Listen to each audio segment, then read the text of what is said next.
tewali wano conflict ku continent ya Africa ebadde resolved by African leaders. Statement yali egambe nsi galanga afudde.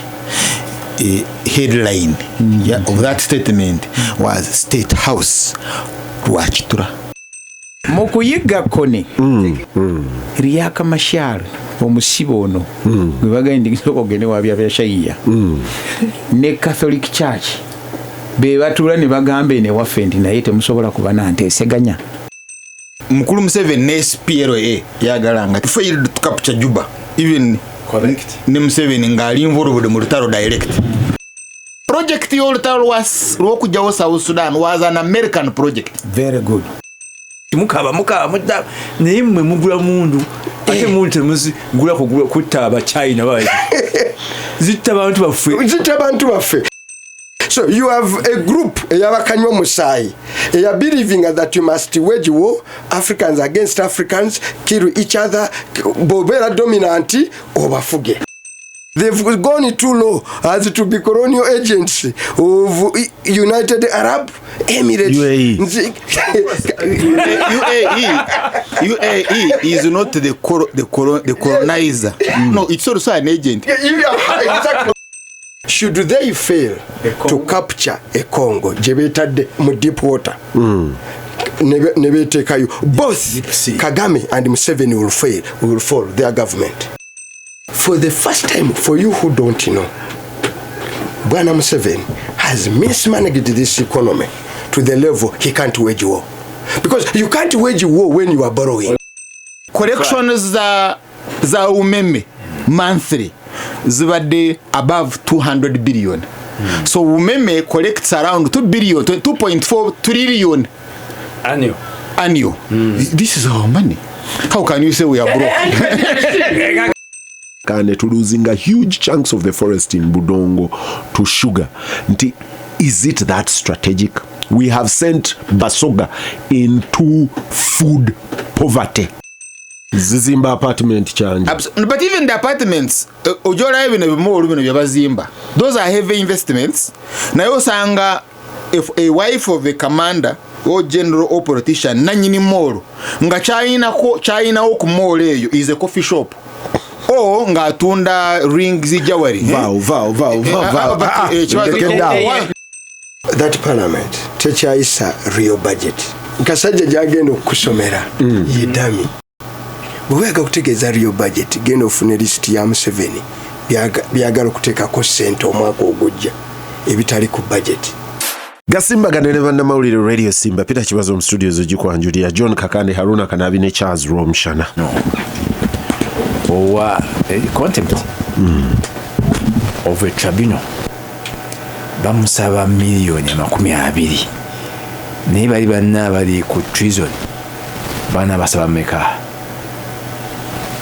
kubanga ono kazo kasango ndowooza mpozi n'ekira kibadde weekend mu parliament nayo mukulu Katuntu naye ne Sseggona bakikulembeddemu beebuuza abalamuzi kiki kye bakola ku nsonga naddala ng'ezo eza bbeiro omuntu najja okusaba okweyimirirwa oli n'amugambya nguwadde weeks 2 okomewo lwe ngenda okusalawo nabaga nti ne workload backlog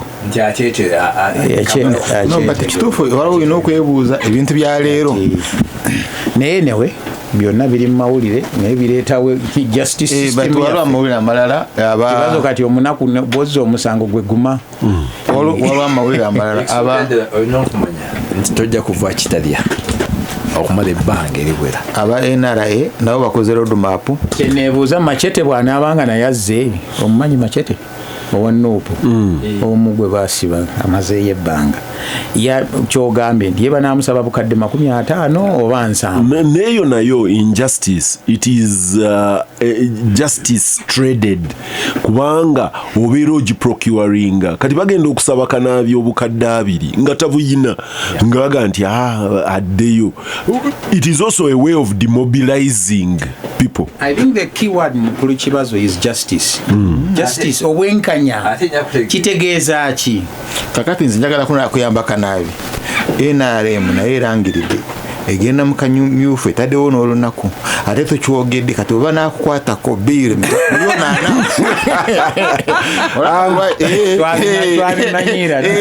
lwaki tobisoma kakati gwe buuli twogere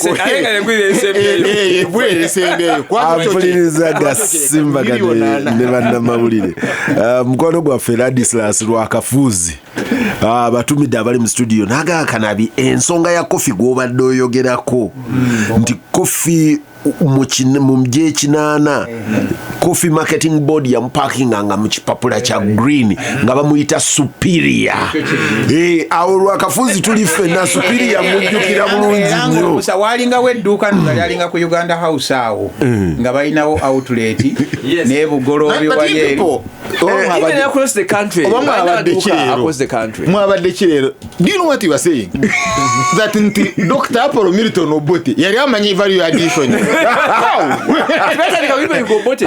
You don't say it. Kubanga ono agambye nti ye yamufumbanga mu Northcourt n'abali e Mulago ne bawulira akawo.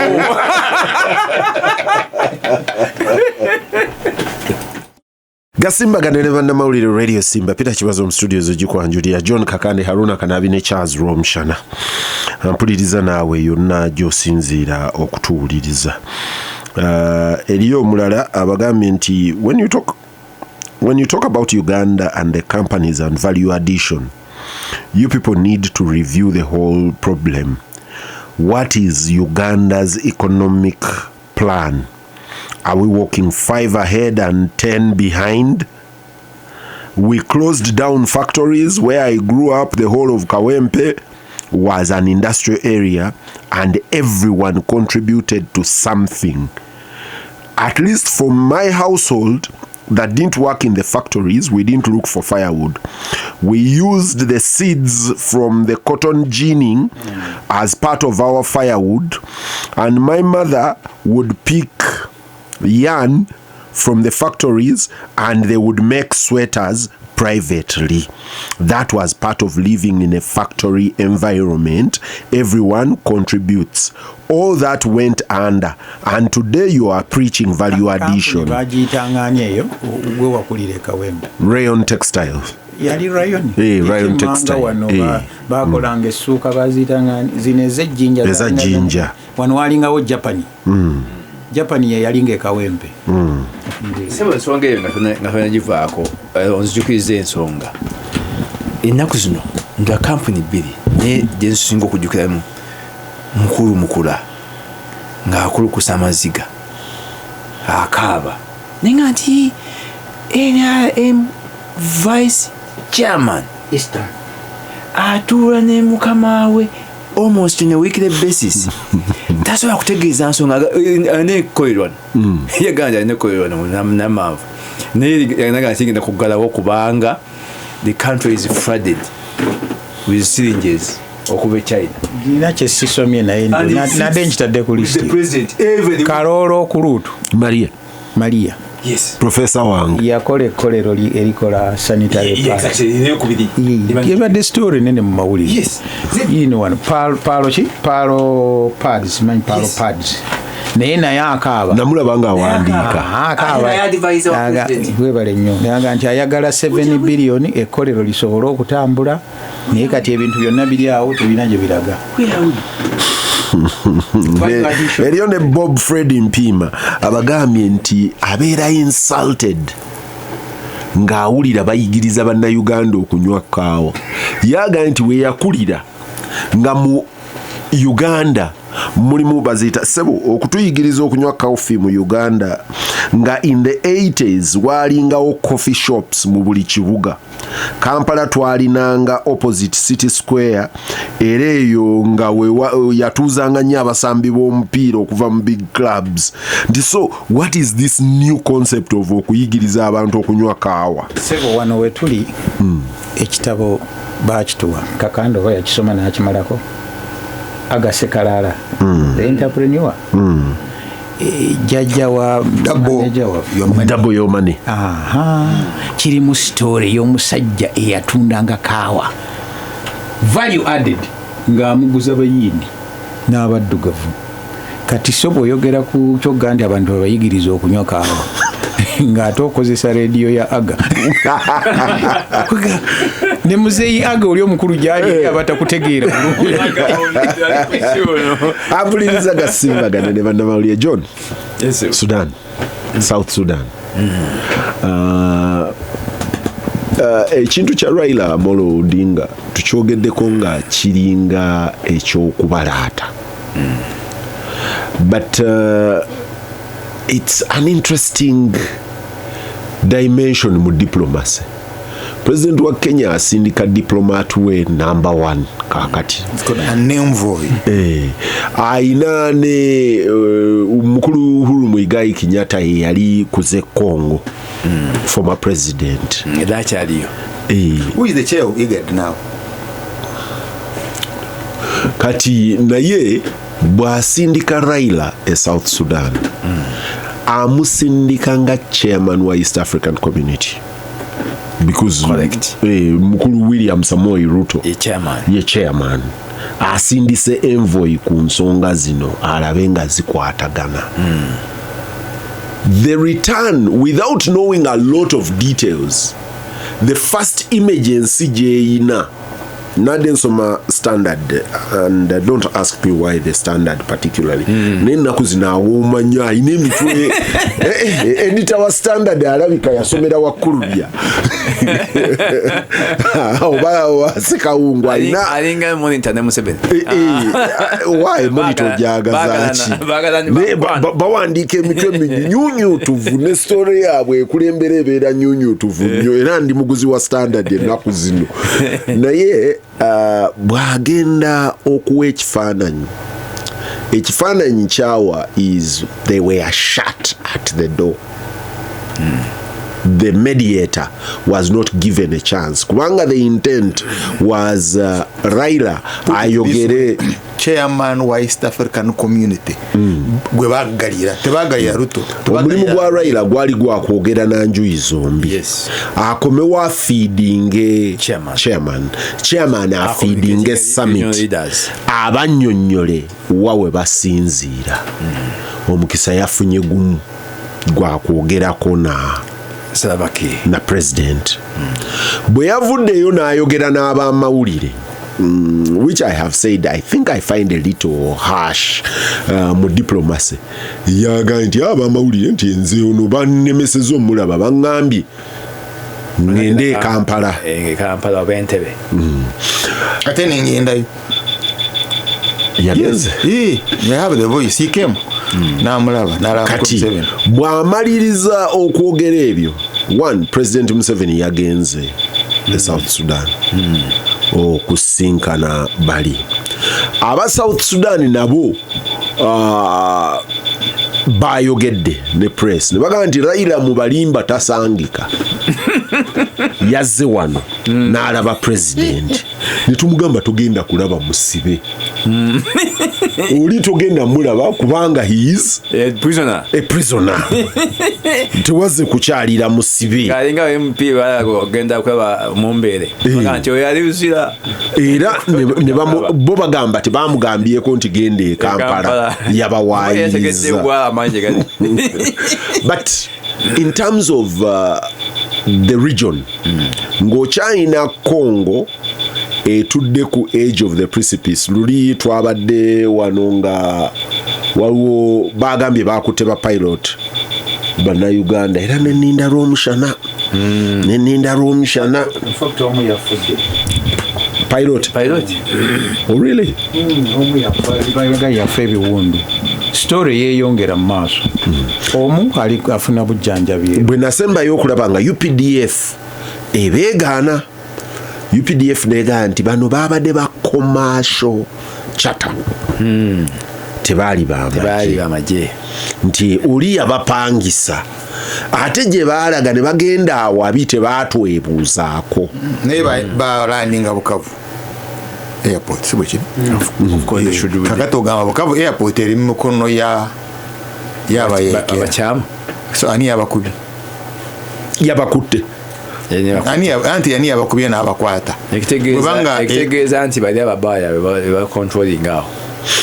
in effect. John, the region, of course, nalabye General Kainerugaba Muhoozi ng'agenze wa president wa South Africa.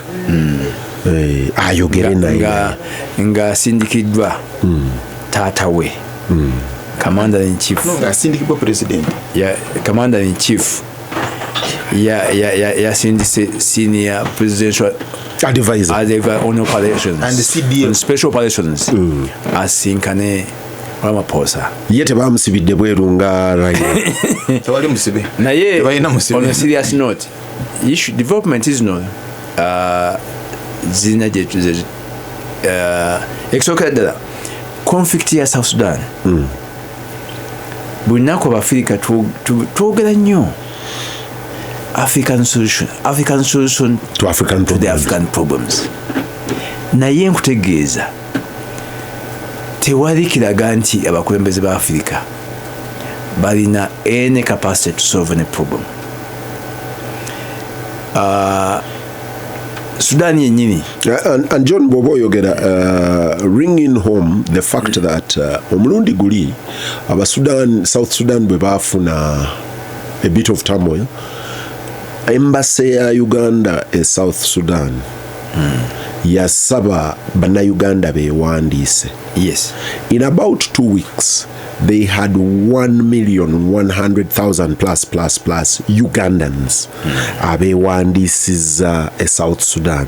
Now that doesn't tell me nti bonna bewandiisa kwebaayo ab'emputtu nga nze abaga nti ne bwe neewandiisa munankolaki eriyo abaga nti nze nja kweyiiya naye kati region gye twogerako bw'eba erimu Bannayuganda akakadde n'omusobyo.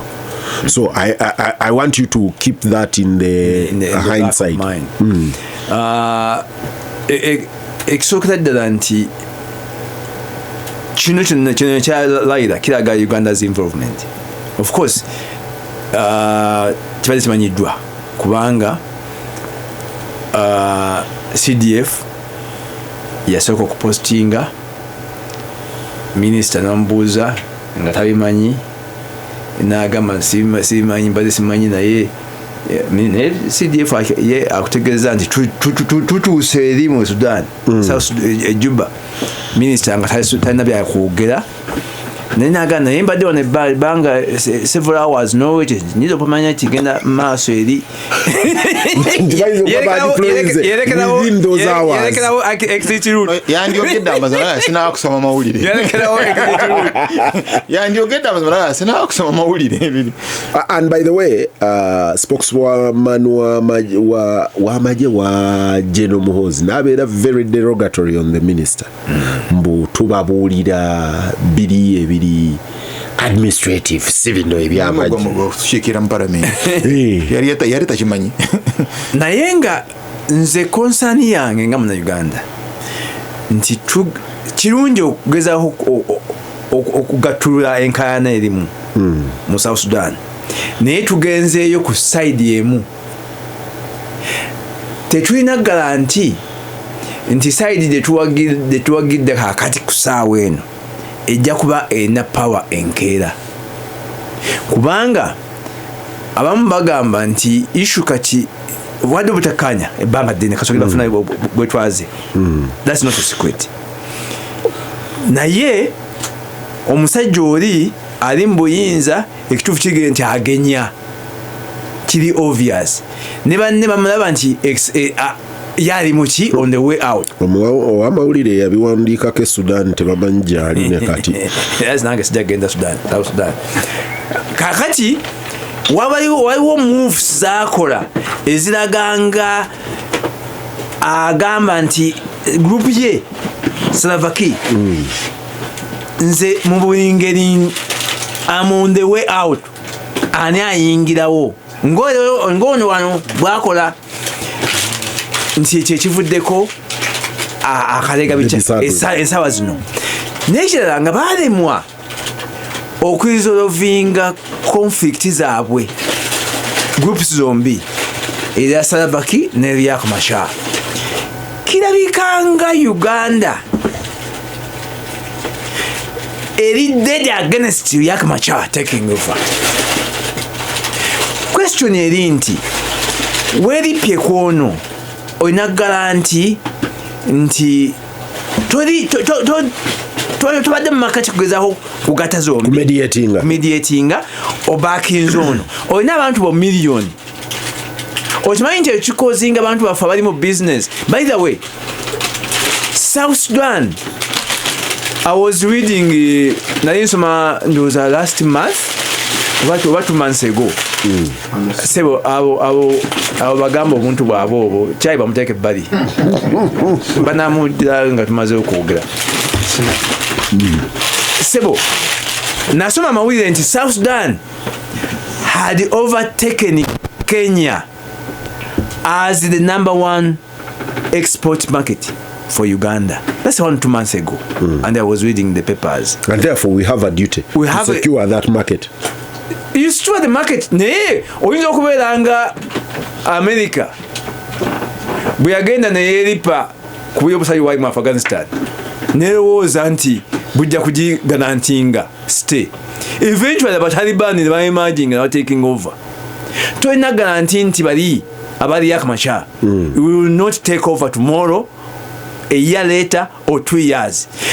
Strategically kiba better nga ogezaako you appear to be a mediator kubanga your interest is trade. Of course ne safety, security. Naye the bigger problem also nti Abafirika tewali wano conflict ku continent ya Africa ebadde resolved by African leaders. South Sudan yenyenyini bwowuliriza Baamerika bebaliyo, Baemirates bebaliyo, Bakata bebaliyo. Even ne South Sudan wewaawo wano, even Congo batudde ne owekata yabatuuzizza wakata. Can you imagine balemu wano bonna leaders okutuuza abasajja abo. Paulo Kagame yali agambye ye tajja kutuula na Tshisekedi atuule ne M23 bwe bagugula naye tagugulana na Kagame. Naye omusajja mukulu ekata yayita naga kutuula wano naawe tuula wano otyo munyinyirize zibu yamwe jogo nga Yoweri Museveni the old man of the region tasobola kwayita bombi nabatuuza Entebbe. Kitegeeza ki nti batulaze nti Abafirika betwewaanamu nti tuli sovereign nti tulina okwekobera ku nsonga zaffe tebiriiwo. Gasimbagane ne bannamawulire ndugwa akugamba Kakande, it is wrong to say that the presidents of the region failed to seat Tshisekedi and Kagame. They actually sat in a summit as presidents before the Qatar trip. Yena yagonde ya Zoom joint waliwe ya Zoom erende be ya Tshisekedi yasigala nje arane ya Zoom inabe yanyiza eriyo minister wano mukwano gwange yaganti negwe ojotya mu summit y'aba presidents no yogera ate byoyogera no bi recordinga no bisasanya no bisaturating buli nti ne bali abalaba basasanye bye bayogedde. Kanaabi omanyi njagala nnyo from the perspective y'omwana, because as we talk the region eriyo politics oli omunene, eriyo bano ba Raila batambudde ne badde eno bakoze batya the regional politics, n'eriyo omwana omuzimbi ow'omwiko ali South Sudan ngeno Kampala eriyo abeewaana nti eggwanga lyammwe tulisse nnyo bajje banfukaamirire ndekeraawo okubatta. In fact obadde ogamba okujja okusomesa Raila diplomacy naye waliwo gosaana okuyamba omusomesa communication. Oyo yamusoma Fort Leavenworth mwongere Muganda wa Rwomushana omanyi mwetaaga okusomesa communication naye mukulu Kibazo ndowooza n'abatuwuliriza tuleme kutunuulira Sudan kati wano bino bijja ekimu kizaala ekirala nga bwe baga nti yawoomerwa nnyo kofi ate simanyi n'agirabwa ati naye tuddireyo ddala emabega eri. Abaganda bagamba nti obulungi buzaalenge oba obubi buzaalenge. Twalingawo wano tooko yali nene nnyo Kakande ono yali ekyali active. They want to Islamize the whole of Africa. Bavaawe Sudan bati ne tuyingira campaign nene nnyo twali basaale nnyo mu kulaba nga South Sudan yeekutulako. Era contribution yaffe nene nnyo. Era buli yasomera e Khartoum nga tumutunuulira ne tumwetegereza. Weebale nnyo. Nti yasomera wa Khartoum ne yakyalayo. Ate nga ne gundi ne skala nowe Khartoum yagabanga nnyingi. N'amanya gaffe ge twatuma amasomero nago ne mugatunulamu. Byonna ne mujja nga mubikola ki eventually nga muwagirwa Abamerika ki ensi neekola ki neekutulwamu. Bali ne basigala eri kati ate nabo balina ebizibu byabwe. Ffe ne tusigala emmanga. Era mu buyaaye bwaffe buno bwe tulina oba obukujjukujju bwaffe ng'oli omukulu tannafa ne wabaawo ne be baatuwa biyite wano okukakana nti naye gwe watuuse wasajja kudde bino byonna oba obitwalawa bino tebikumala ebirala ne tubiryawo mpola tubitereka amunjogere nyange nago babita kulyawo yaga nti nkulyawo nga sumbuusa nenkugaaya awo wonna tujja ne tutuuka ku eventually ng'eggwanga likutuseeko yasooka okuba pulezidenti naye n'afiira mu nnyonyi ng'era ava ene waffe bwe tuvaayo eyo Gondiani n'atwala noono omusibe n'aba vice president. Kyenjiziyukira ye statement yali egamba ensi galanga afudde. Headline of that statement was State House Rwakitura. Nebagamba baba ba New Vision be bawandiika nti Museveni abadde devastated n'agamba nti yali nsaba butuulo oba John Patrick. It was not nsaba butuulo. It was John Patrick. It was not nsaba butuulo. It was John Patrick Amama Mbabazi, resident of Nyonyi Gardens. Ye yayogera amazima ngaga odinga naye bwe bayogerako n'agamba nti revolutionary tabeera how can I be devastated? It means I've lost bearing. I was not devastated. Kati mukulu Kibazo tujja wali tu preventinze ki Islamization to creatinze ensi ba president afudde liyaka atutte ate naffe tusigalanga jukira nekkone naye ali bagamba nti okusinga yalinga awagirwa ki Sudan kati bamala ogikutulako omusajja eyavaayo naliwo nga Ugandan security eraidinze embassy ya Sudan ng'onoonya emmundu ezaali tugenda nga batugambye bagenda kujjayo bazuka bagenda kujjayo emmundu eza buli kika ne bajjayo basitoola mu kuyigga kone mu kuyigga kone nga tulemereddwa okumumalawo Riyaka Mashar omusibe ono gwe bagenda ogende wabya shayiya ne Catholic Church be batula ne bagamba ne waffe nti naye temusobola kuba nanteeseganya. Era ne what was the place gye baatutuuza mu nsiko si Garamba bonna gye baali balina okuŋŋaana katandika oba katuula mu nsonga wakati ye musibe olwaleero John nagenda n'avuma nnyo mawo ng'agudde koni mu kifuba. Era eyo ye yali entandikwa y'abantu b'omwakyoli okufuna ku mirembe. Ngaffe eno wammanga tetwafuna success ega nti omulabe tumukubye ne tumukola ki netumumalawo naye condition mukisa mukulu Kibazo condition mukulu Museveni gye yawa abayeekera ba Joseph Kony oba bagala kufuluma bagende mu DRC babeereyo question eri nti can Kenya tell Uganda can Kenya tell abayeekera ba Kenya bajje mu Uganda ebyo byonna basobola okuteesa nabo Riek Machar ng'abiri wakati era nga yaga nti ezo zonna conditions tuzikkirize ku lw'okubanga naawe olemeddwa abasajja obbamalawo ate nabo naawe tebalina gye bakola ki naye abantu baggwereddwako ki abasajja ne batambula nga Riek Machar yali wakati. Katonda yansansira mukulu Kibazo nenfuna omukisa ogwatuulako ne Riek mu kiseera ekyo. Naawe ensonga ze lwaki yali alowooza nti nammwe temusobola kukola ki okwogeraganya kyali kisinga.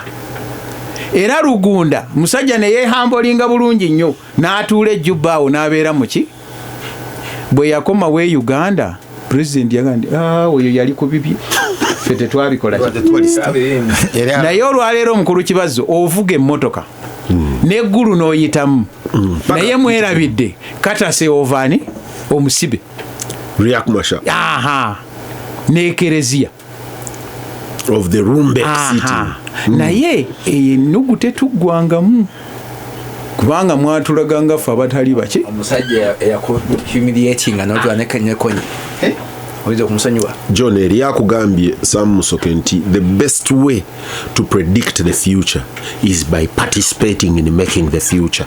That is what we are doing. Mugulu Kibazo bwe tuveeyo simanyi obaani you actively naye ate kamudde musebo siganye kituufu naye ate omuntu gwapeetinzeeko omwe mumanyiko nankanizaala omuntu gwataddeko sente is on the way out.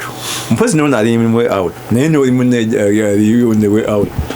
Bwe tuveeyo mukulu Kibazo ne tutandika okufuna enkaayana ez'amawanga gali agabaki agaabwe mu nsi gye twayambako okukola ki bannuwe okuriyetinga kyesimanyi obeera twayinamu omukono nga tuli ku fitina yaffe eri eyokutuswaza nti twali tetulina maanyi nekyalisi wawulidde fitina gye yatandikidde Kanaabi gye yagitandikidde Islamization of Africa nga mmwe mubyogera nti Sudan yali ekola ki era n'ebiri engulu mu Sudan nze nabyo sibyewuunya. It is part of your conspiracy tutabule eri Islamization erimo okutambula naye nga Tulabi yali tabikola ate gajjukira ssebo Idi Amin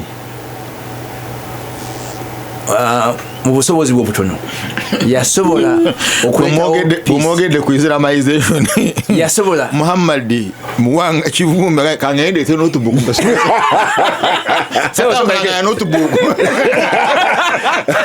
ko mazima Muwanga tajanga kona notes mpandike Islamization Muhammad Muwanga Kivumbi naye ta notebook kakati Idi Amin mu busobozi bw'obutono buno yasobola okuleetawo peace kujja notebook in South Sudan nga atabaganya ni Mary ne Banyanya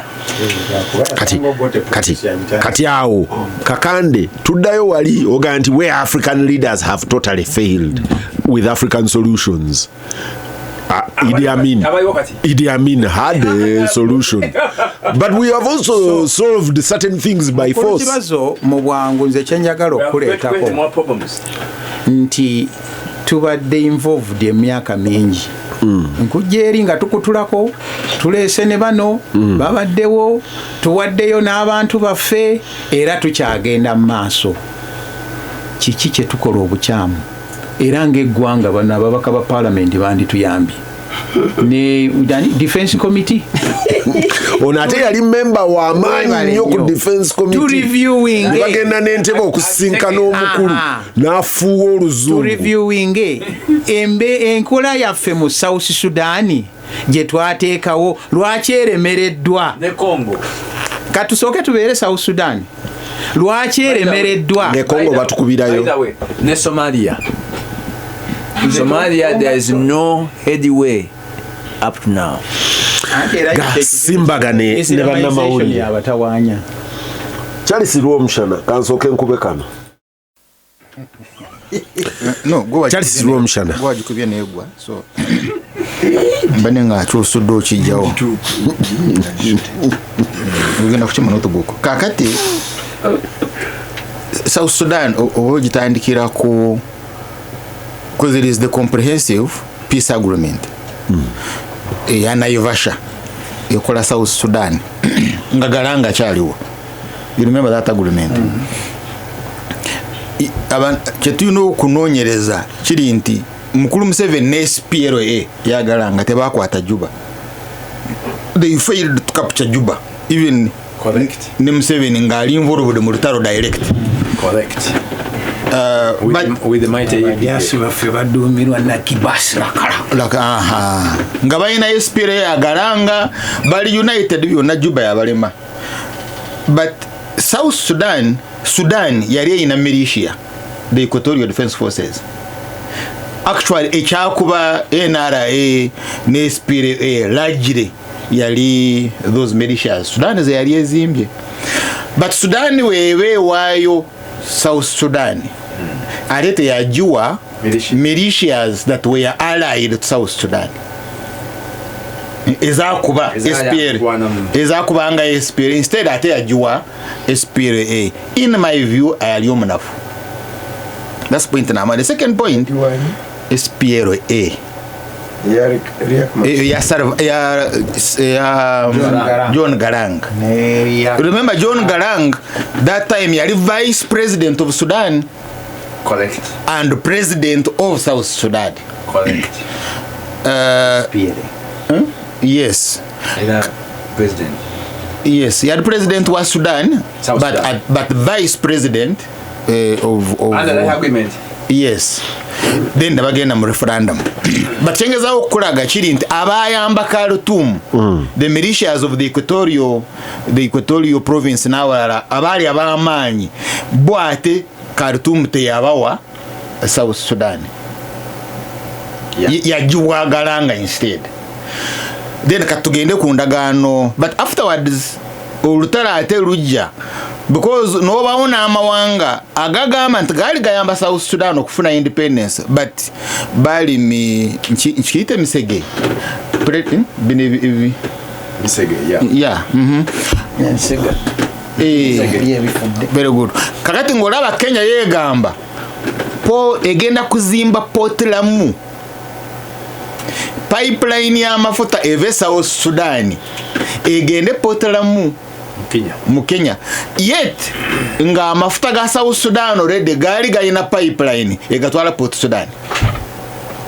Now gogoberera economics za Sudan fees zeja actually government ya South Sudan lwegwa lubasiba pagana mun secretary general wa SPLM ne bawamba ba Riek Machar bali bamaliriza deal. That is why ne Khartoum tojijao abayindi bali bamaliriza endagaano ne government ya South Sudan nga one amafuta agasinga obungi bagenda ga tracking gateeka mu motoka okuva South Sudan bagayise Djibouti ku port ya Djibouti we baba bagayisa port eyo ndooza kati ne Ethiopia gyakozesa nga era plan emaze okubagibwa nga ne nagagga wa Africa mwali Dangote nga bagenda kuzimba pipeline ngegenda Djibouti avoiding okuyita Khartoum Port Sudan. Oluvanyuma lw'endagaano okugonjoolwa gavumenti yagwa. But anyway, yayawukanamu eya Salva Kiir ne Riek Machar. The same badengeza okulaga the central theme y'olutalo.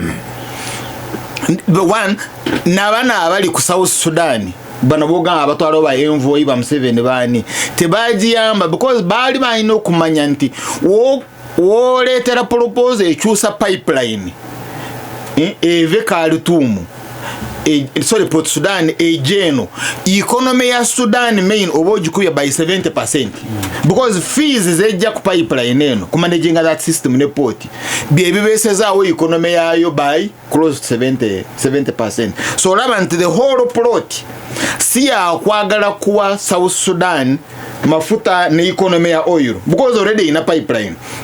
But bagala to strangle. Naye wala. Bagala kati ncha kugira bagala to strangle. Now two gavanga yo gajanga Sudan ekyali eno. Kanaabi declaring conflict of interest. So no, you see, Mkuru Kanaabi, therefore I'm answering your question. The issue is not about Islamization.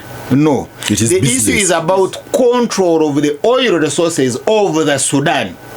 Of South Sudan. No. And you see, mafuta manji gali mu South Sudan. Joita South Sudan. Correct. But that was Sudan.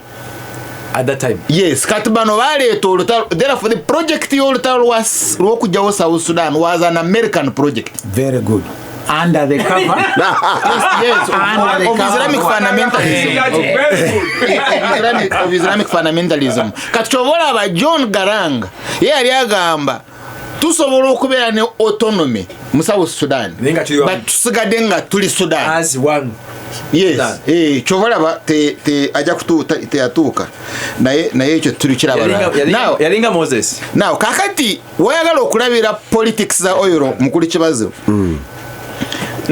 So for Rwomushana, this is oil politics. It is oil politics. But mulutalo the dynamics z'olutalo. Kati fe tuli bachubabani. Anti mkujira jembadendaga. John Garang azimba SPLM. Fine. Dominant force ngabadinka. Moyina Salva Kiir as his deputy. Who are about 40% of the population. There, abadabuza population dynamics. Abadinka balinga 40%, abanuer balinga 30%. The rest are a majority. Then eriyo Male, eriyo Bajongole. The rest are a majority. So John Garanga yazimba a united front of SPLM. That's why you see, even when Riek Machar wagamba nti ngenda mu buyekera mu opposition, tayagala kuba mu SPLM. Tayagala kola Riek Machar yalina group even at some stage is supported by Khartoum. No, the White Army. Yes. White Army is a different dynamic. So chora bonna bagamba tuli mu primary za NRM. In other words, whether I'm opposed to the Dinka or not, I remain SPLM. At least you call me SPLM in your opposition. Yes, but I'm not going to adopt another name. Now, but John Garanga tumulaba mu South, tumulaba mu Equatoria. Even when he was, because they all became by agreement. So John Garanga asobola okubibalancing. Kakati mukulu Museveni balancing ya John Garanga ya mulema as an occupation force. So bomala okulaba that dynamic, then nojane politics za United Arab Emirates. Kati joino okunonya because ye kutula Khartoum. Orunotaro ruriyo civil war yo ya RSA nebe at least the government of Khartoum ja choosing. But abatuuliriza bannyonnyole bulungi dynamic ya UAE eno gye twasayinize ndigendaga nayo badde ki igendaga so laba nti UAE ereta the rapid support force ekutule Khartoum is the same UAE eyagala investing mu mafuta le Karbati. What are you saying? Eri Khartoum egamba banange omwarabu munange owa UAE amalawo, he wants to become my imperial force. We are refusing to be a colony of UAE. Ono nalaga entebe nga signinga naye endagaano nga yambadde esaati ya white nagamba now therefore take a refinery. But look at this, which one would have been cheaper for kuzimba pipeline from Lake Albert negobera river Nile ngeflowinga downstream negena nejoininga pipeline ya South Sudan netugenda Port Sudan no kulinye so n'okulinnya ensozi lwaki tetugatwala Djibouti ogatwale in a country which is unstable. I've asked you a simple question. You see, initially Mukuru Museveni yali ayagala kulinnya. That doesn't make business. You know the Rift Valley. Rift Valley.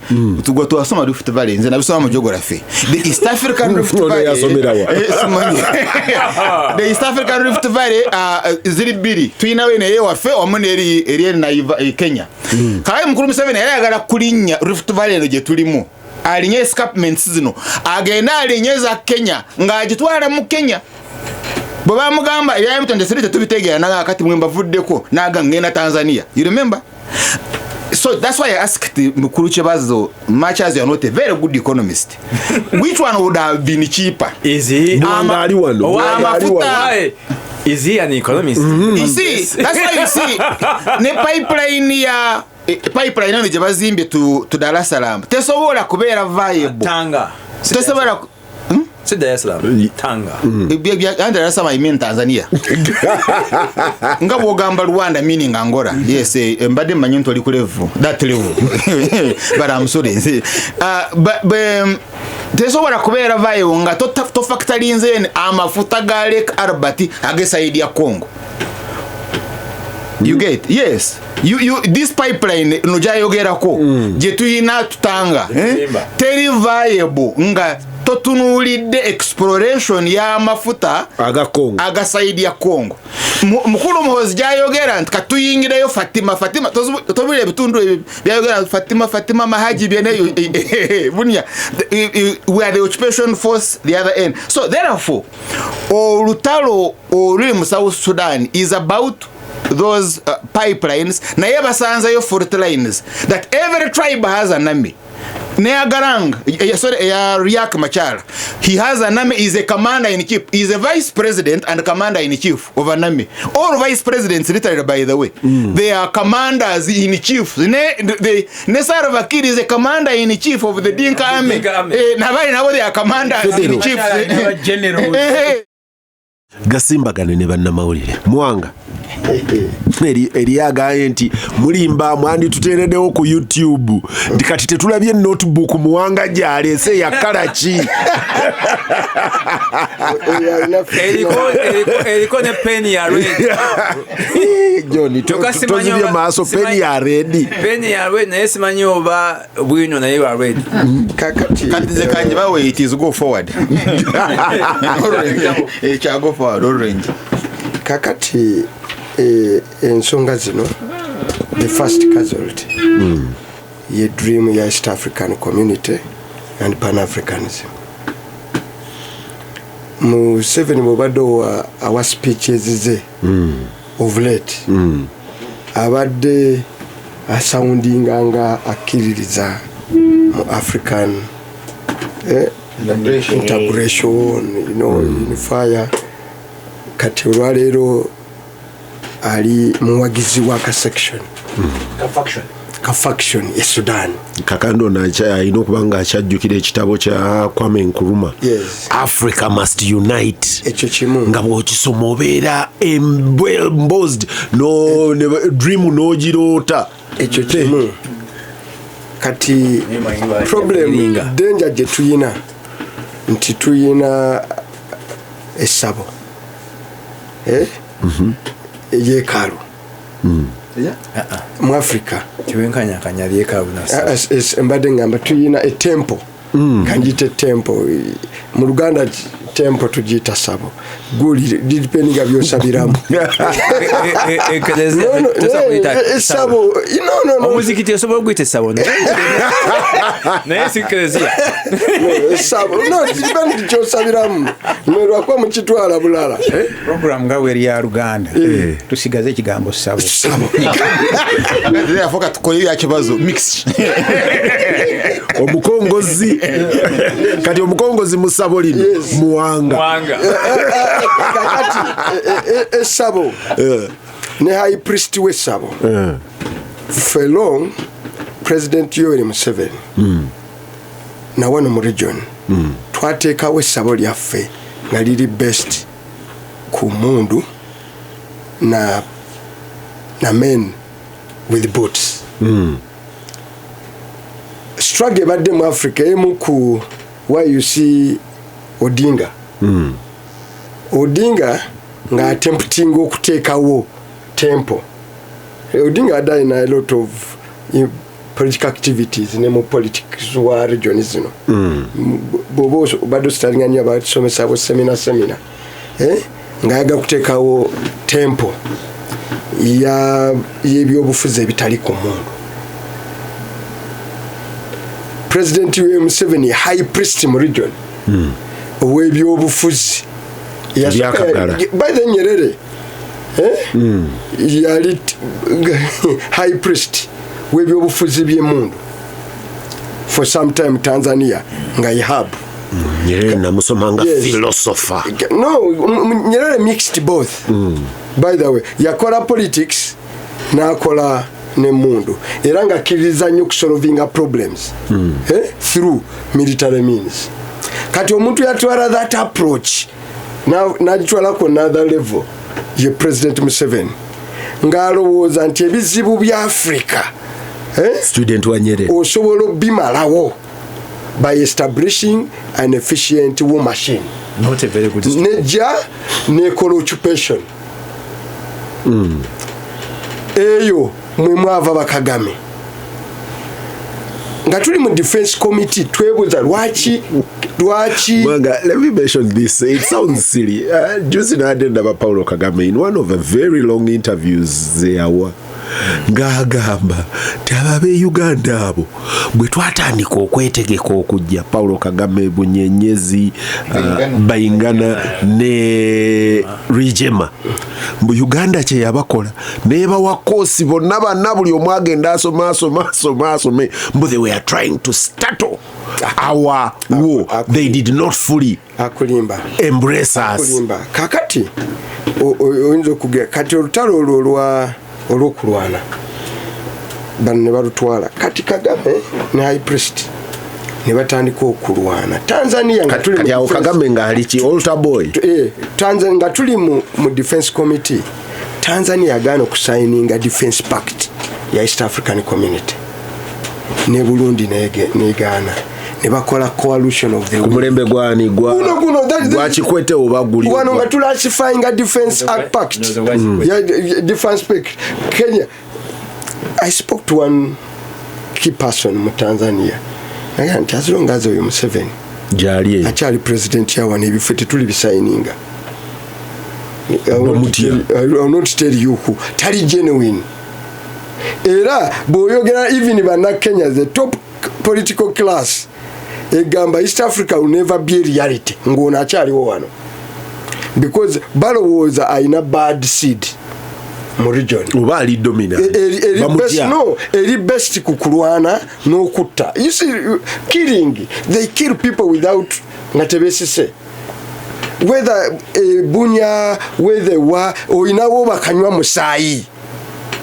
You know something tugamba bano bajeno we forget nti mu bush they are not killing people from Alaska buffaloes but Africa Ebola beyo twase 240 twas ne fene mujiwandika ko nga head news they have not killed the Chinese.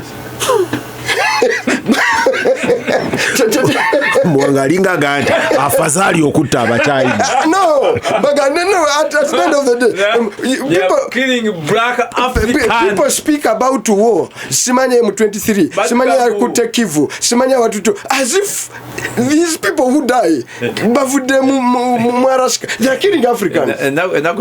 Kati twafuna era ne tutandika culture celebrating ka video ka Uhuru Kenyatta ngamaze kuvayo ndakubisaba bino ngayagala ku Trump nti mukaba mudda nimwe mugula mundu ate muntu muzi ngula kutta aba China bayi zitta abantu baffe. So you have a group eyabakanywa musaayi eya believing that you must wage war Africans against Africans, kill each other, bobera dominant obafuge bino byonna economic considerations ezijja.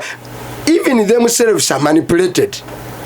In this war, they don't have the technology to manufacture the guns. They don't have the money to wage those wars. So these fellows, Banabagenda Simanya combat waging war, they are colonial agents. Cut to the extent into Arab Emirates. They've gone too low as to be colonial agents of United Arab Emirates. UAE is not the colonizer. No, it's also an agent. Ndo Mwarabu bwejanga natwala slave naye namutwala America. So UAE is still UAE. Now this one is dealing with an agent, not the master. Not the master. Na UAE on its own tena capacity rate abo. UAE na yo chovulaba bebadera batesa Russia bagenze Saudi Arabia, Ukraine bagenze Saudi Arabia ya forcing that peace. They are just Mugaga wao. See Mugaga. Balabenga wali convenient. Tutuleko mu lujja lwa Kibazo. Aina we mititi ya. Tulamulu lujja Kibazo. No, Saudi Arabia kura Saudi Arabia is a key player. Mu Ukraine. He's not even Iran. China yo had the drone. Iran ye inayo drone. Mujja kubisa Irani bagimaleo. No, China yo. Bonako wesiga. Putin amwesiga, neno Trump amwesiga, bantu bakatula omubijije. China yo had the drone. But in the United Arab Emirates on its own. Nabo benyini defense infrastructure yabwe ya Arab Emirates. Yabazungu. So you are not speaking to Olio we Qatar. Omugaga. Ndio Mugaga we Qatar. Naye kayungiriza. When Arabident one of our agents ba amanyi. Wa atalisi bayokolera ba amanyi. Mukulu Kagame ngatule netishikedi. Ngatudde wali. Netishikedi atudde wali. Omugaga abagamba. Otyo. Ate ngono yambadde owe kanzu. Yambadde kanzu ne sapatu. Ne mukarabanda. Kakati. Eryo jogo. Gabali wa agent. Mu diplomacy. Otunulire ngato omuntu zayambadde n'omanyi oba akujoga. Ayavuddeko kuswala naga kambala bebalo. That Charlie Chetaga interpreters abatali wansi wa basatu. Ayino ku interpreting ilo mu Faransa iwa DRC Congo, ayino ku interpreting na Mukulu Kagame. Shedi amanyi bonabo bamanyi oluzungu. Bali bakayungirizi basomera mu university z'abazungu. Abo bonna abadde batuddawo badde bamanyi. Kati the other issue, kati problem je tuina. One locally, they are basically two. When you see Museveni panicking, no dane ebigambo bya Kagame. Just imagine two specific scenarios. Wabesiga mundu si bino bya bantu. One, should the Congo affair fail? No about stalemate. Actually, I believe they have entered a very dangerous equation. Should they fail to topple Tshisekedi and take Kinshasa? Was that the deal? No. Nze ndakugamba. Nze nkubulira the ultimate. Ate waliwo general wano butakwata capital. Kagati obolwana biki. Naye boba nasobola okusasene kukwata kensi. Tunafuna South Sudan ndala. Nzija. Should they fail to capture a Congo? Jebetadde mu deep water. Nebetekayo. Both Kagame and Museveni will fail. Will fall their government. I've told you. And should Riek Machar succeed in Sudan and they fail in Congo, Museveni and Kagame will fall. That's why Kagame said, this is existential. This is an existential war. He was more honest wafono mugezo kusinga Kagame. Mukukuru pia bigambo. Kagame, you would see, not once, says this net toughness, net yayogera. The implication that one, you have lost Burundi. Okay? Burundi is not on your side. You have lost Congo. At least you have enabled the Congo assemble an alliance involving South Africa, Angola, Zimbabwe, Nendala. They have identified you as a trouble causer for all of this root cause ya bino byonna mu region tetandikira walala etandikira kwono esinga ebadde yandigulidde Muwanga champagne oba kofi yandibadde Rwomushana embozi ya Rwomushana. Muwanga Kivumbi. Yes. Muwanga Kivumbi. So yagala kunona. So tosogola bulungi yagala kunona ombisi kakati. Look at this. Look at this. You know you should be stable. That bobo tegeka kino ekita abantu ekivuddemu these states which are crumbling. Oyina heaps and heaps of scars in Rwero. Kyotandikira. That for you to build Bakagame bani abo ne Congo, that project yakulekera Buganda. Yes. Ne Buganda ko kasiyo yakulekera heaps and heaps of scars. I know. Yes. When and for them they are looking at it as an existential threat. Yes. Okugwa kwabo nga babakomyawo mu Rwero because they will have to come back to Rwero. For them they are looking at it as an existential threat. Yes. Kakati for you should look at it as what? Because no, eventually when they crash. You think I can make that analysis in a cement njagala? Kakati to introducing a quote. Kakati two potentially two things have happened. No, two things have happened mu region where their temple is in Echigwa Bachizimbiza. Seduge wao. You have three things. You have an 8-year high priest. 8-year high priest Sulemani atude ku ntebe abali ennaku zino nabo nze siiko waliwo yanga nti omukulu atandise ofuna ekizibu kyesijja kwogera wano mu lulimi olwo kati otuuka mu myaka egyo nga gwe badde senkulu ng'empewo zigenda kubavubuka. It is the other way around. Wegendereza nnyo omukadde above 80 because babeera bakambwe nnyo and they can be very destructive. Whatever. Waffe ku kyalo baabanga balogo ngera emiyembe gy'omukadde mugirya mumanyi gy'omukadde ajja balu omukadde aba musi abeera musezi nti potentially inside where the seduge wabwe weeri their regime has become politically unpopular.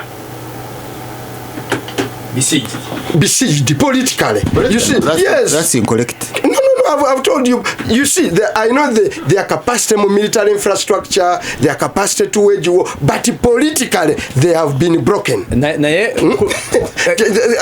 I agree with you. Politically they have been broken. Yes. All across Eastern and Southern Africa. Yes. The so-called liberation movement is Africa Party. All of them are besieged. They are politically besieged. Yeah. Okay. Last year, now, I think 4 of them lost elections. The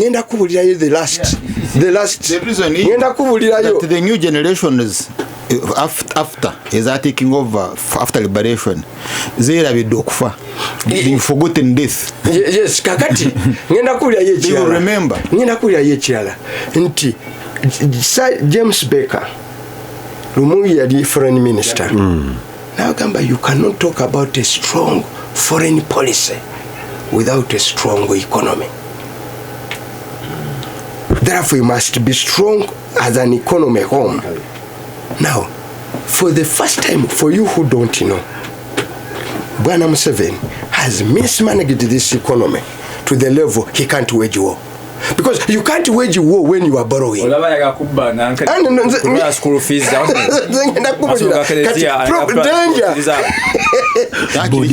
body member. You get a conflict of interest or conflict of interest. Conflict of interest or danger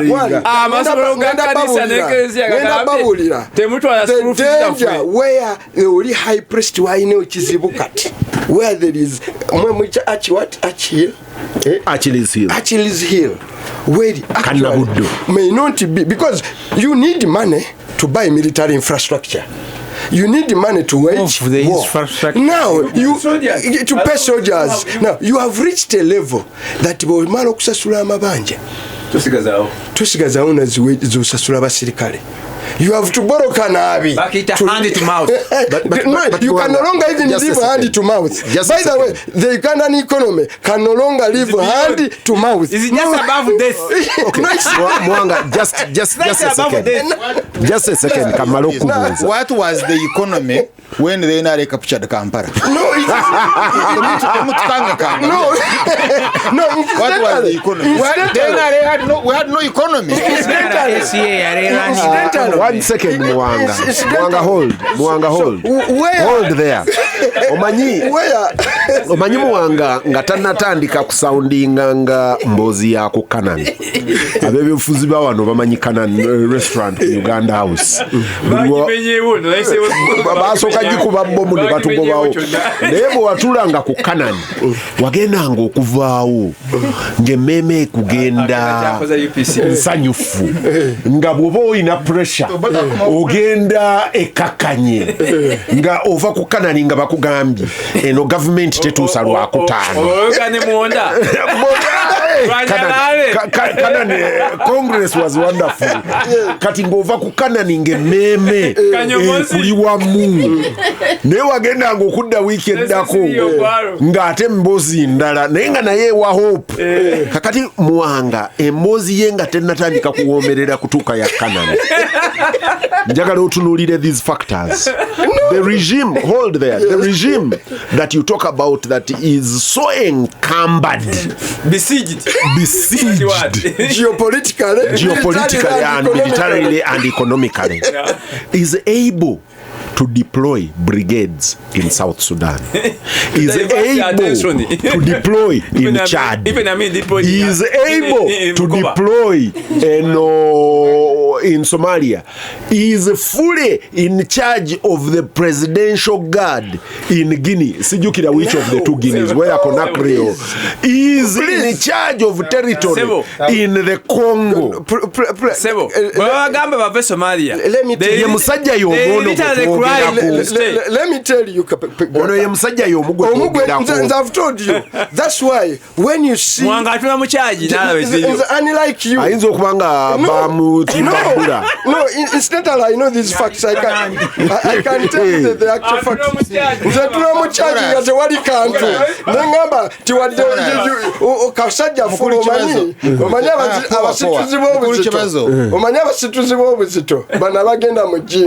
They forget into obuguluti weyongerako bazimba kafube ze wendabira omusajja atadde ne fees agazitwala eza kezia mukulu Kibazo naye waliwo ezijja ze tutalaba mukyali Muwanga azimanyi. Please, a second.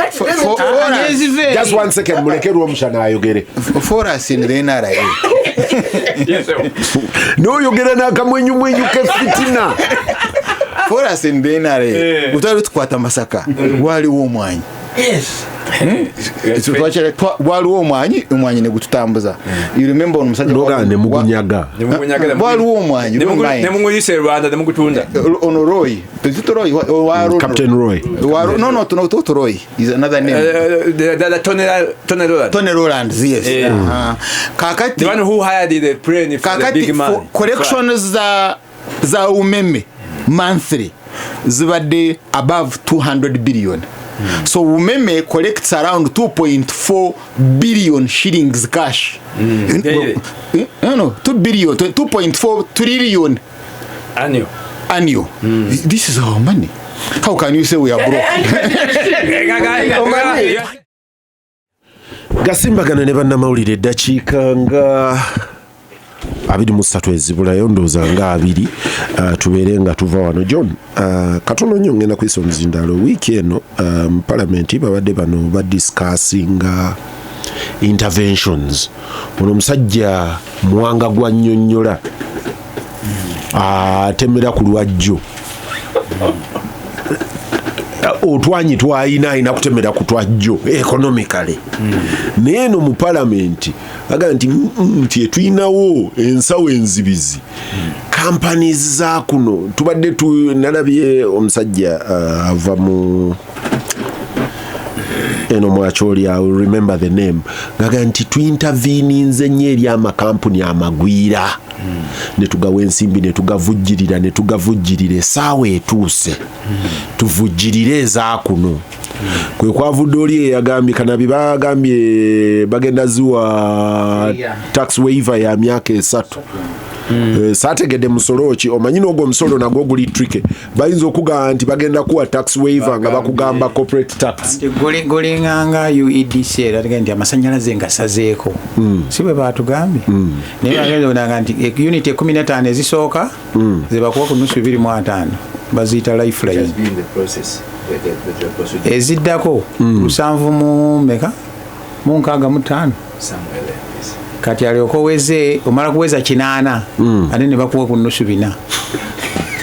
Kati John, eno economy erabirira bamusiga nsimbi on various platforms of interventions. Their flag point is really bamwitani one yali azze mu mwanyi Peneti. Peneti is the flag post of these investors. Is this economy actually struggling that can invest massively in a Peneti for no result, that invests in the Ntungamo gentleman Owemwanyi Tugume Day Pharmacy yani Yemawanda Magora yanyono mchara omusomali wa sugar Amina. Actually someone was asking me whether we badly need the sugar. Someone was asking me, is sugar such a strategic product that you must as a country invest massively? Nga nyinyonyola dynamics za sukali nali sizimanyinga ngati anti sukali globally atomanyi nti government ali cheap diversing from Kinyara okufuna munankani era bangambye nti sukali globally ali cheap nti ekyamanyi kye musobola okukola ekireeta sente is to purify sukali ono n'atuuka ku industrial sugar levels nti ate si kye tukola industrial sugar levels katutunulira amadivan they are in advanced stages ezokola wine ezokola amafuta bakola whiskey so there are other things you can do by products nene nyezivamu ashes za sukari can make for you a lot of energy. Actually, your friend is very right. Aba school already bakola amasanyalaze ne bagateeka ku grid. Oli yali alina sente za gabalamu. But oli yali abuuza nti at a national level is it the most in comparative between the investment je tutaddemu Amina Amuru ne tuluzinga ettaka ne tuluzinga huge chunks of the forest in Budongo to sugar nti is it that strategic? We have sent Basoga into food poverty. For a whole region of Busoga, they are food insecure. Kubanga tulima bikajjo ne those interventions za musajja mwavu oba musajja ali unstrategic. Kankubuze ekibuuzo. Those who make that argument. How much of Busoga is sugar growing? In percentage terms, people want to exchange poverty ya Busoga. How much of Busoga is the sugar growing? Have you ever asked? Actually, Uganda, Lugazi could be having more sugar.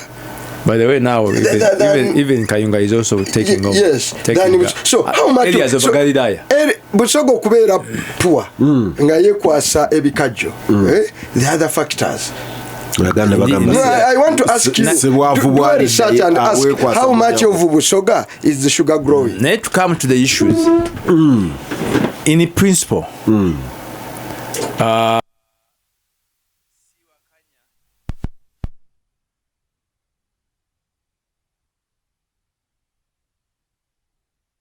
business naddala mu strategic sectors tetwebuuza nti wano wooyingidde kikola business sense kati ogambe ewami baspendinze so much money naye sukaali taliyo baga nti yaproducingako sukaali ndowooza mwezi nga gumu 2 ne bayimirira mbunga tebalina bikajjo ekyuma byetaaga okukola sukaali ebyo nabina tebabitunulamu nga bazimba alinganga ekyesoloti kyebandikamu emiyembe nga giyita mwisi saizi bamenya kuyekolera ekyokubiri nti bw'otunuulira intervention software ekoleddwa decisions tezirabika kuba nti ziri so much on economics. Kakande, just to make you laugh, yesterday twabadde ne Katikkiro wane Kalule nempita waliwo kifactory awo omukulu yakigulawo naga nti ente zonna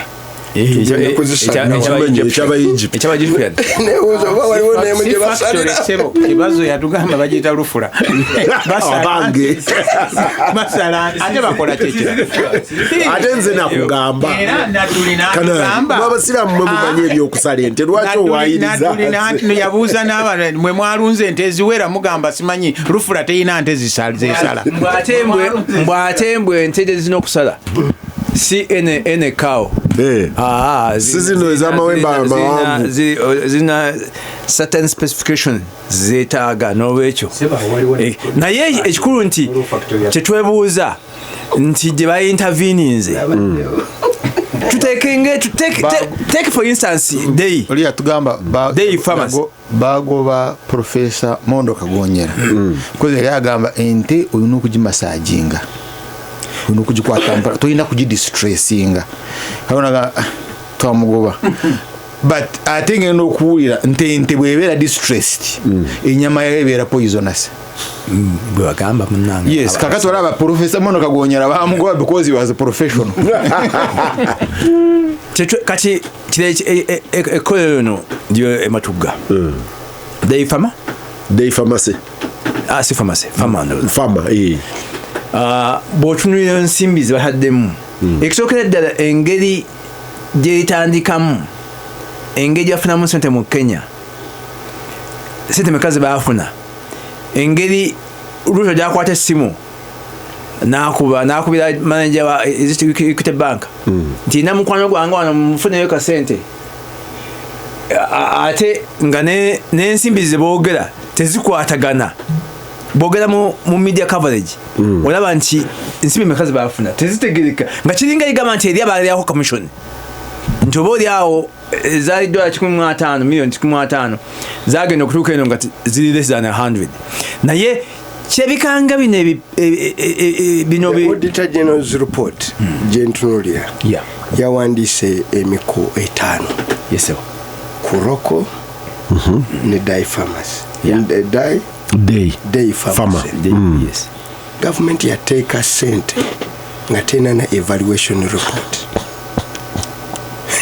nga tena evaluation report actually nga tetumanyi how much we are buying and what that company is worth netuteekayo ki netuyiwayo omudidi era wetwogerera wano tebatuwanga na migabo eja Uganda kati twasasula kiina era nga yagamba nti we are likely there is omanyire editajje babandika there is a high risk of losing ate mukulu Kibazo wonzika John njagala genda wa Kanaabi welabidde nti ne government with the big conference etwa wanene eteeka ensimbi emunyonyo every big conference bateekayo billions 100 billion 80 billion 150 billion muwanga bimanyi bulungi n'ogamba zo tufunamu ki finally si ekyo kyokka naye nga otunuulira bwanda bafunye sente zonna company zifunye sente ni billions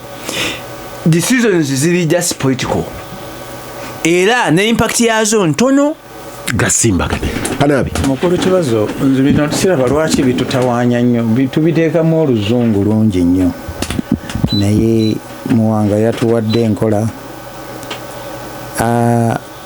mabegako eri myaka giyiseewo nalina omusajja omukomera bamuleese nanga nti bankoze bubi nnyo Museveni agenda mu kalulu eno yessaawa ey'okukola ssente nemubuuza muzikola mutya nti kati bali desperate nabo baagala ssente za bululu nange bwe mba nina ebyange byenjagala okuyisaawo bwe nzija ne kashi wange nemuga nti miliyoni za $2 ziizo bino ebiva e Congo tunulawa nze ngende naga nti ngono Rwomushana waga for us in the NRM is the man giving us money. What is the problem? Does it hurt? Nga bayitawo nga bakola ki? Money has no color. Oyogedde ku ba investor. Naye njagala otunuulire bantu ba kika kiffe betufuna era babala ki okubanga Uganda bajja wane ewaffe tebagenda Kenya tebagenda Rwanda wabula bajja wane ewaffe Badeyi ba Amina n'abalala penalty.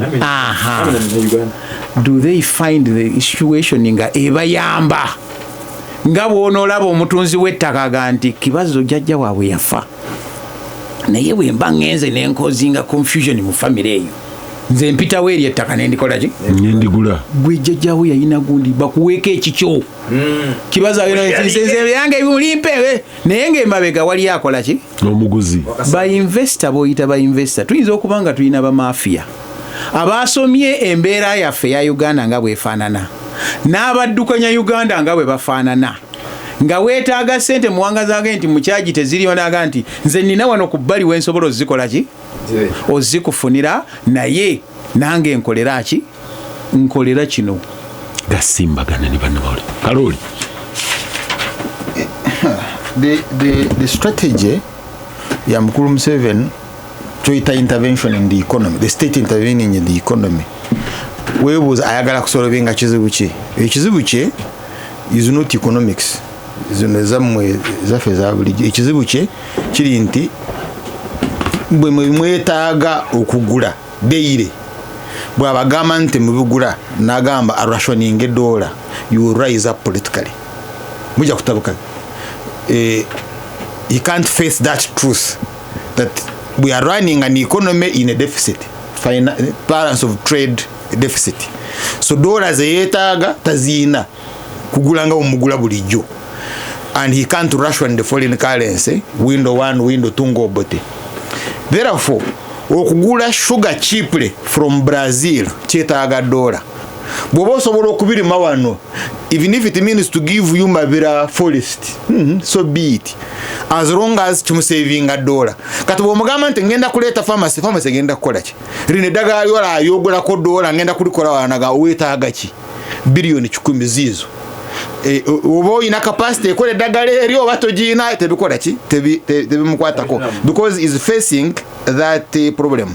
Kati tulina okwebuuza kino mwanga kibumu kyabadde ayogerako that the economy is in distress because in mundu zakozesa he needs those bullets, those bombs, the consumables eza jets ezo zeetaaga $1. But olina okutunula investors nabo boyogerako the likes of Tatule ne Umemeye as investors baleeta how much? Because if you say is an investor in the economy yajja nameka, but it's been collected 1.4 trillion ate yasasula 2.4 trillion ate yasasula ko dams yatuga ekintu yakisanga kifu aliwa bwe wokitwalidde nga kiramu ani bitatule yakisanga kino ani yali akira nga tewali na yagala kikwata pano che ya mu interviewing how was he selected on what criteria kwa kiti ba selectinga Kibazo and yali eno yali eri yali mu era iyo science please jereke kakati by the way ono goyo ko yajja vanyuma nyo ku tail end anti see there is a reason I know era ya tuguze eri mu Electromax nayo ayinaga akola nga bwaga tuguze eno so the katu waleta meka mu economy boba then too ofulumiza sajja yewole South Africa naziwa wano mu economy ani anti chenkubuuza let's go and look at that figure because you see for you are saying katukole atyak sugar factory katukolere nedwalire ya penalty abantu balimo ogenda forex if the strategy is about saving forex and at the same time encouraging investment in private sectors, we should be looking at what this investor brings in real terms, in terms of foreign currency. I'm trying to audit this policy and its policy in full. Of the agents, but abanibe not bazukuru because banabazukuru they are not involved in this, but abanibe tebabara. But otherwise I wouldn't mind sente zote kama coffee on yentungamo, provided zigenda kuleta either foreign currency or they are going to save us foreign currency, but they don't do that. Zizimba apartment change. But even the apartments ojola ebintu bimolu bino byabazimba, those are heavy investments. Nayo sanga if a wife of a commander or general or politician nanyini mall nga China oku mall eyo is a coffee shop o nga atunda rings jewelry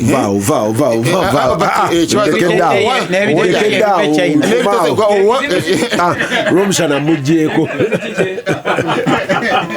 Muwanga ono Rwomushana kati atandise okuvuga akataka. Peter, don't be misled by the noise coming out of parliament. That parliament tekyayisa real budget.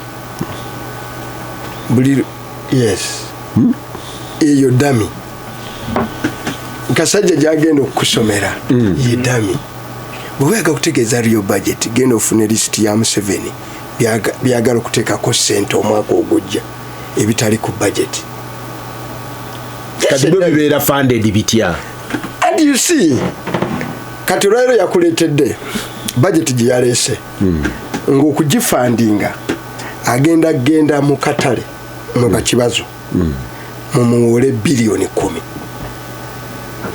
The domestic borrowing is going to be 10 trillion.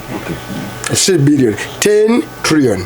Walinga tugula bondi. Yes, because nazibaze ya wakati wa 15 ne 17 ku buli 10. 17 nazibaze nga actual revenue demands zetugenda okufuna nga tu collecting the rules by the mwebiri bo soma resource envelope mwebiri nga mugenda collecting a portrait 43 trillion ku nsanvu mumekaze tweta nsanvu munga kati endala zonna either you are paying interest, you are debt rolling over, and the other point centers wetaga for this financial year ziri 49.7 trillion debt roll over and so koninde no debt roll over ebanja ligenda lyeyongerayo no debt financing Kanaabi akubanja no wewola ku Rwomushana no sasula Kanaabi uno nafuna amagoba Kanaabi entuko kumusasula ngende wa Kibazo budget fine tuning kama government manelenda radio wono ne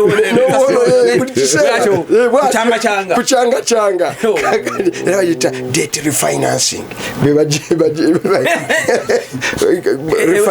Abamerika banyogo bigambo obuli kakati nga sente zetu subira o collectinga mu URA senga tu collectinga ziri 36 trillion at 100% collection. Muganda wa Rwomushana msinguzi bwaba tunkiriza sente ze wetaga to run recurrent budget ya government mmere ya bulijjo ne wage wage ojja kwetaga 49.7 trillion your collections yes less ngobo ina deficit ya 10 trillion Jotaina ko jogera je no gante yo biroto nti ekikuli kijja kunganya 100%. Biribe nongo gambe 100% donor will give you 100% basigadde nga bayina 10 trillion ze bayina okunonya gatoina wozijja tugenda zijjawa kuki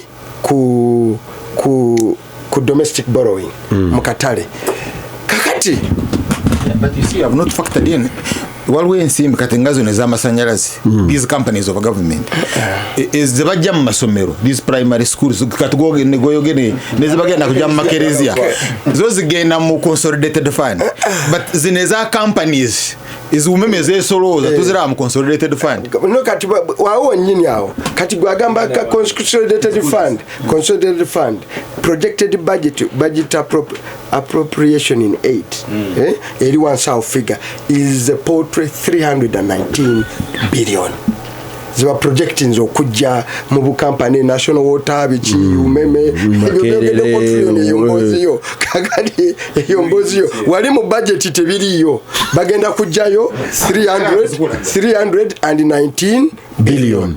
That is all.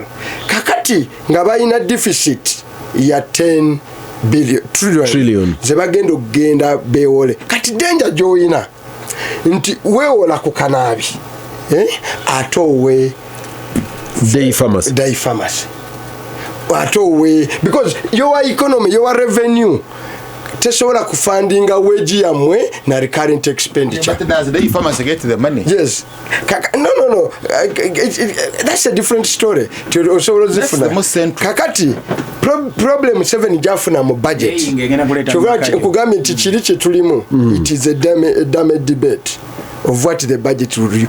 Odayo no saba kachovala twakaisa supplementary ya 4 trillion na ruli twaise ndala ya 2 trillion ezo mukaga najja wano dayo nemba gamba nti abo budget yabwe 7 jaina is etazze ya supplementary eri 6 trillion kati 6 trillion yekuwa bebasako ka 3% yekuwa omuwendo gwe bajja okutera mu dami nga bo bamanyi nti bana emagbegeno bajja kuyisaayo bakunganye kati 6 trillion kwe ba financingira buli mubi buli project eriani bankable buli banka tagala jitunulako yeduka mu government ya Uganda no manyi government ya Uganda kati yewola mu stambi lwaki tufuna abo banka nabo nga we batunulako eduka chovola ba Kakande benagambe nti olwalero mwako ogwaggwa government ya Uganda yalemerwa okusasula 9.1 trillion.